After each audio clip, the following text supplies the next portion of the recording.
नमस्कार दोस्तों, कैसे हैं आप? मैं उम्मीद करता हूं कि आप अच्छे होंगे।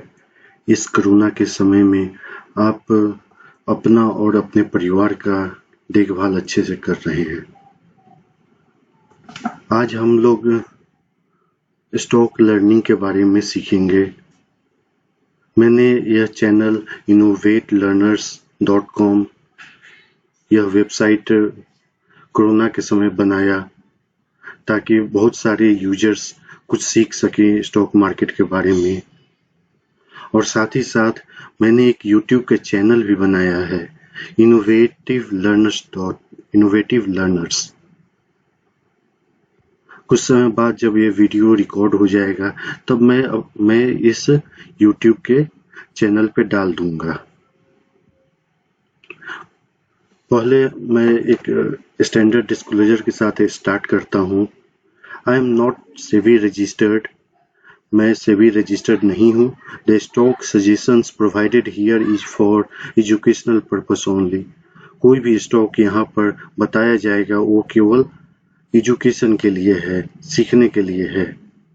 I will not be responsible for any of your profit or loss with this channel or website suggestions. मैं या यह वेबसाइट या चैनल आपके किसी भी प्रॉफिट और लॉस के लिए जिम्मेदार नहीं है। Consult your financial advisor before taking any decision. अपने फाइनेंशियल एडवाइजर से एक बार पूछकर ही कोई इन्वेस्टमेंट का डिसीजन ले। तो हम लोग क्या करेंगे, सैटरडे या संडे को मैं अपना पोर्टफोलियो डालूंगा इस वेबसाइट पे। आज 5 सितंबर 2020 है और मैं पुराना पोर्टफोलियो भी रखूंगा जिससे आप कंपैरिजन कर पाए कि मैं इस सप्ताह क्या डाला हूं और क्या नहीं डाला।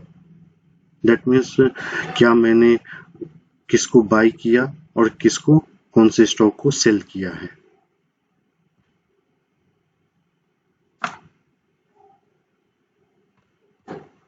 तो मैं थोड़ा सा ओवरव्यू दे देता हूँ कुछ स्टॉक्स का, जैसे कि एबॉट इंडिया मेरे पोर्टफोलियो में 7% है। ये मल्टीनेशनल कंपनी है और मैं इसको आने वाले समय में इसको मैं अपने पोर्टफोलियो का 5% करूंगा।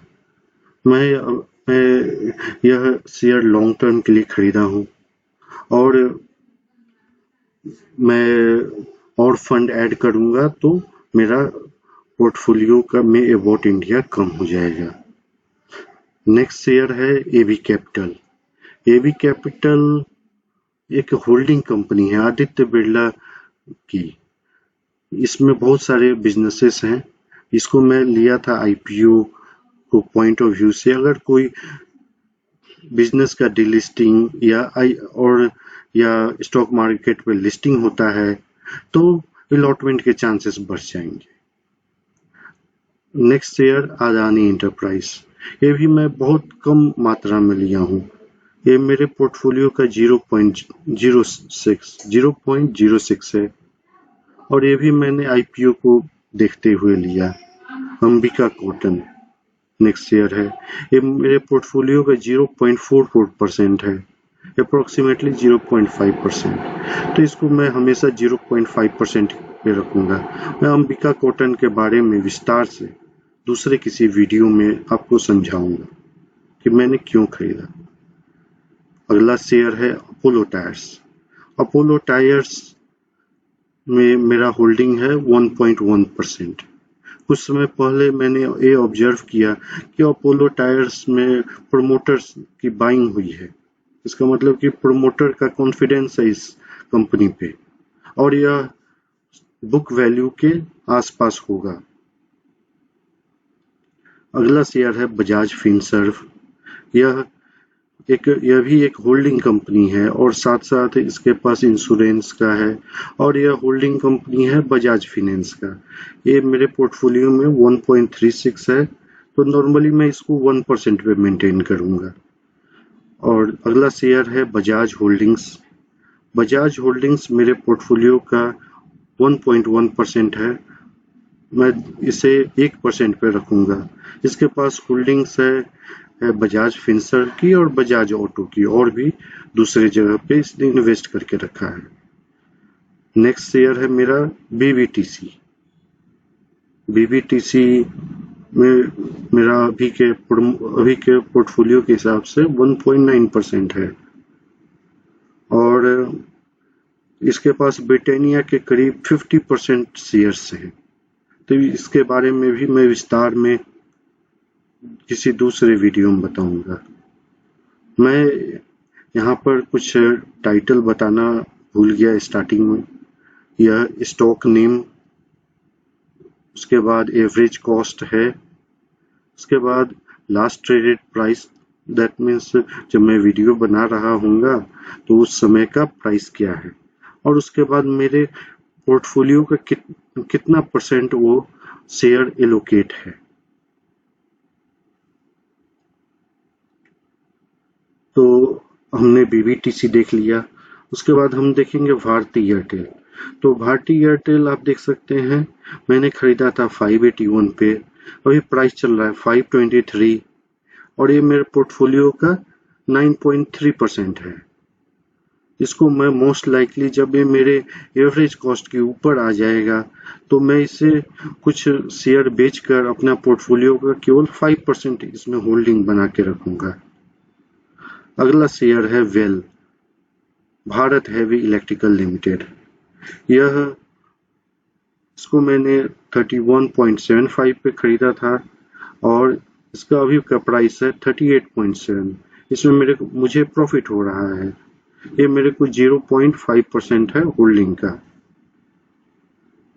उसके बाद बायोकॉन मैंने खरीदा था आईपीओ को देखते हुए। अगर बायोकॉन अपनी किसी सब्सिडरी को लिस्ट कराती है तो ये अलॉटमेंट के चांसेस बढ़ जाएंगे। ब्रिटानिया एक एफएमसीजी की कंपनी है। इसको मैंने 3808 पे खरीदा था, अभी का प्राइस 3705 है। इसे मैं लॉन्ग टर्म के लिए खरीदा हूँ। ये मेरे पोर्टफोलियो का 1.6% है। मैं इसे बढ़ाकर 3% तक ले जाऊंगा आने वाले कुछ समय में। बीएससी हमारे एक्सचेंज का एक कंपनी है। इसको मैंने 423 पे खरीदा है, और इसका अभी का प्राइस चल रहा है 524, और ये मेरे पोर्टफोलियो का 0.5% है। इसको मैं फ्यूचर में भी 0.5% ही रखूंगा। कैनरा बैंक मैंने खरीदा था 102.45, अभी इसका प्राइस है 103.25। इसे मैंने आईपीओ को देखते हुए खरीदा है, क्योंकि इसकी एक सब्सिडरी है कैनफिन होम्स जो कि लिस्टेड है। तो फ्यूचर में और भी कोई सब्सिडरी अगर लिस्ट होता है तो आईपीओ के चांसेस बढ़ जाएंगे। अगला शेयर है केयर रेटिंग एक रेटिंग एजेंसी कंपनी है, और इसे मैंने खरीदा था 427 के एवरेज प्राइस पे, और 407 अभी इसका प्राइस चल रहा है। इसमें मुझे कुछ लॉस हो रहा है, और ये मेरे पोर्टफोलियो का 0.9% के करीब है। तो मैं इसे होल्ड करूंगा, और फ्यूचर में अगर कोई फंड डालता हूं तो इसको 1% तक ले जाऊंगा। अगली कंपनी है सीडीएसएल मैंने 268.45 पे खरीदा था, और इसका प्राइस अभी 464.9 है, और ये मेरे पोर्टफोलियो का 0.7% होल्डिंग रखता है। और मैं इसे नॉर्मली 0.5% होल्डिंग पे रखूंगा, लेकिन मैं अभी इसमें कोई प्रॉफिट बुक नहीं करूंगा। कभी मैं फंड और ऐड करता हूं तो ऑटोमेटिकली ये मेरा होल्डिंग कम हो जाएगा। कोल इंडिया को मैंने 141.97 पे खरीदा है। इसका लास्ट ट्रेडेड प्राइस है 132.45, और ये मेरे पोर्टफोलियो का ये 1% है। तो मैं इसे 1% पे मेंटेन करूंगा कुछ समय तक। कोचिन शिपयार्ड मैंने 343.39 पे खरीदा है। इसका लास्ट ट्रेडेड प्राइस 329 है, और ये पोर्टफोलियो का 1% है। धनुश्री इन्वेस्टमेंट है जिसका DHUNNIV है स्टॉक का नाम, और इसको मैंने 260 पे खरीदा है और अभी प्राइस चल रहा है 223। यह एक होल्डिंग कंपनी है और इसको मैं 0.5% के करीब है अभी मेरा होल्डिंग, तो मैं इसे रखूंगा क्योंकि इसमें वैल्यू इन्वेस्टिंग को ध्यान में रखकर मैंने खरीदा था। अगली कंपनी है डिवीज लैब। डिवीज लैब मैंने इसको इस सप्ताह ऐड किया है। यह एक फार्मा सेक्टर के में API बनाती है, तो अभी मेरे पोर्टफोलियो में 0.7% है, तो मैं इसे 5% अपने पोर्टफोलियो में ले जाऊंगा। ये शेयर मैं लॉन्ग टर्म के लिए खरीद रहा हूँ। अगला शेयर है EID पैडी। EID पैडी मैंने 296 पे खरीदा है और इसका अभी प्राइस चल रहा है 290 और 1.13% होल्डिंग है यह मेरे पास। इसके पास कोरोमंडल के शेयर्स हैं, सो यह वैल्यू इन्वेस्टिंग है। इसके बारे में विस्तार से मैं और वीडियो बनाऊंगा आने वाले कुछ समय में। इक्विटास मैंने IPO को देखते हुए खरीदा है। इसकी सब्सिडरी लिस्टिंग हो सकती है BSE NSE पे, तो IPO में अलॉटमेंट को ध्यान में रखते हुए। फेडरल बैंक, इसको भी मैंने IPO को अलॉटमेंट को ध्यान में रखते हुए खरीदा है। FEL फ्यूचर एंटरप्राइज लिमिटेड, इसको भी मैंने IPO को ध्यान में रखते हुए खरीदा है। गेल मेरे पोर्टफोलियो का 1% है, इसके बारे में भी मैं डिटेल वीडियो बनाऊंगा। GICRE, इसको भी मैंने IPO को ध्यान में रखते हुए खरीदा है कि अगर कोई सब्सिडियरी लिस्ट होता है तो अलॉटमेंट मिल जाए। ग्लेनमार्क मैंने 540 पे खरीदा था, अभी प्राइस 476 चल रहा है, तो मोस्ट लाइकली मैं इसे मेरे एवरेज प्राइस के ऊपर आएगा तो मैं इसे सेल कर दूंगा। मोस्ट लाइकली अगर 600-620 तक मैं सेल कर दूंगा, तब तक मैं इसको होल्ड करूंगा। GNFC मैंने खरीदा था 157 पे, आज 208 चल रहा है। इसमें थोड़ा प्रॉफिट हो रहा है मुझे और ये मेरे पोर्टफोलियो का 0.5% है। गोदरेज इंडस्ट्रीज, यह भी एक होल्डिंग कंपनी है और साथ ही साथ इसका भी अपना बिजनेस है। इसके पास शेयर्स गोदरेज कंज्यूमर प्रोडक्ट्स के हैं, गोदरेज एग्रोवेट के हैं। इसके बारे में भी मैं डिटेल वीडियो बनाऊंगा। इसको मैंने 368.94 पे खरीदा है, अभी 440 हो प्राइस चल रहा है और ये मेरे पोर्टफोलियो का 1.3% है।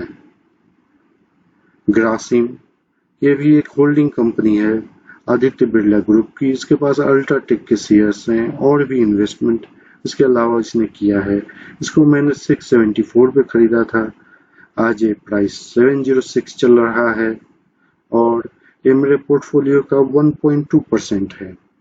गुजरात अल्कली को मैंने 381 पे खरीदा है और 347 इसका प्राइस चल रहा है और ये मेरे पोर्टफोलियो का 1.5% है, तो मैं अभी इसमें नया इन्वेस्टमेंट नहीं करूंगा। अगर यह मेरे बाई प्राइस के ऊपर आएगा तो मैं सेल कर दूंगा बुक वैल्यू को ध्यान में रख के। आप इस चैनल से जुड़े रहिए, जब मैं सेल करूंगा तो आपको करंट इन्वेस्टमेंट में आपको दिख जाएगा। जैसे कि करंट हर एक सप्ताह में कोशिश करूंगा अपना पोर्टफोलियो को आपके सामने लाऊं। जैसे कि एग्जांपल के तौर पे आप देख सकते हैं मैंने 5 सितंबर का अपना पोर्टफोलियो रखा है और 2 सितंबर का पोर्टफोलियो रखा है। तो यूजर्स क्या कर सकते हैं, कंपैरिजन कर सकते हैं।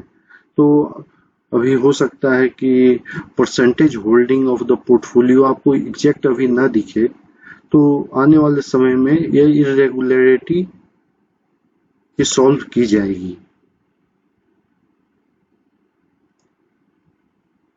तो अभी हम लोग हैं गुजरात अल्कली पे। उसके बाद एचडीएफसी। एचडीएफसी भी हाउसिंग लोन में है। इसकी सब्सिडरी है, बहुत सारी सब्सिडरी है। इसको मैंने आईपीओ को ध्यान में रखते हुए खरीदा है और इसको मैं 1804 पे खरीदा। अभी 1770 चल रहा है। HDFC bank. एचडीएफसी बैंक भी अभी मैंने इसको आईपीओ के लिए खरीदा, लेकिन ये अच्छा बैंक है। जब ये फाइनेंशियल सिचुएशन इम्प्रूव होगा और कोविड-19 ठीक होगा, तो मैं एचडीएफसी बैंक में अपना होल्डिंग और बढ़ा सकता हूँ। एचडीएफसी लाइफ, इसको मैंने 610 में खरीदा है और अभी प्राइस 574 चल रहा है और ये मेरे पोर्टफोलियो का 0.74 है। इसको मैं धीरे धीरे बढ़ाऊंगा। इसमें पोर्टफोलियो एचडीएफसी लाइफ में इसको मैं 5% तक लेके जा सकता हूँ इन फ्यूचर। हिंदुस्तान यूनिलीवर, इसको मैंने 2222 पे खरीदा है, 2222 पे। अभी का प्राइस 2124 चल रहा है और ये मेरे पोर्टफोलियो का 13.84 है। और मैं इसको, अगर ये मेरे एवरेज प्राइस के ऊपर आता है तो मैं इसे कुछ बेच सकता हूँ, या नहीं आता है तो सपोज मैं कुछ फंड ऐड करूंगा तो इसको मैं तो ऑटोमेटिकली ये मेरा 10% पे आ जाएगा, तो मैं इसको 10% पे रखूंगा। हिंदुस्तान यूनिलीवर के बारे में भी मैं डिटेल में वीडियो बनाऊंगा। उसके बाद आईसीआईसीआई बैंक, इसको भी मैंने आईपीओ को ध्यान में रखते हुए खरीदा है। आईसीआईसीआई बैंक की बहुत सारी सब्सिडरी स्टॉक एक्सचेंज पे लिस्टेड हैं और आने वाले समय में भी होने की संभावना है। इस कारण से मैंने इसको अपने पोर्टफोलियो में जगह दिया है। आइडिया, आइडिया यह बहुत रिस्की इन्वेस्टमेंट है, इस कारण से मैंने इसको बहुत कम अपने पोर्टफोलियो का हिस्सा दिया है, 0.13। तो मैंने उतना ही इन्वेस्ट किया कि अगर मैं इस आइडिया में अगर कुछ पैसा लूज करता हूँ तो मुझे कोई प्रॉब्लम ना हो, अगर गेन होता है तो अच्छा पैसे बन सकते हैं। मेरे दोस्तों, ये वीडियो कुछ लंबा हो रहा है। अभी हमें और भी शेयर्स के बारे में थोड़ा थोड़ा ओवरव्यू देना था, डिस्कस करना था, तो मैं इसे नेक्स्ट वीडियो में डिस्कस करता हूँ। Thank you. और साथ ही साथ मैं इस वीडियो को अपने डिस्क्लोजर के साथ खत्म करूंगा। I am not SEBI registered. The stock suggestions provided here is for educational purpose only. I will not be responsible for any of your profit or loss with this channel or website suggestions. Consult your financial advisor before taking any decisions. Thank you. Bye दोस्तों, आप अपना ख्याल रखें।